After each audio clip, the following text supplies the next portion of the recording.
first got saved and I started going to church, God told me one thing: hold this word and take this word to as many people as possible. Preach the word, Tyler.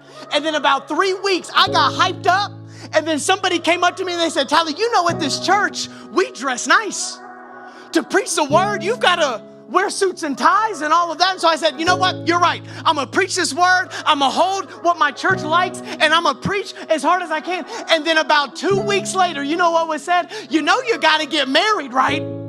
You can't preach and not be married, right? And I said, okay, but I'm gonna preach this word. I'm gonna hold this. I'm gonna take it as first, and my church is gonna like me. I'm gonna get me a wifey, and we're gonna make it happen. But then my boys came up, and they said, you want to do a night out?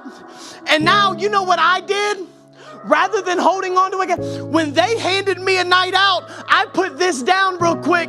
I didn't put nothing else down. I put that down. And actually, I'm going to be honest with you. Don't call me messy. I put this down too. And then I began to hold what everyone else wanted me to hold. I held the night out. I held looking good for my church. And I was getting married, by God. Wasn't nobody stopping me. But then not too long after that, I went, God, why am I not being everything you've called me to be? He said, because you're not holding anything I called you to hold.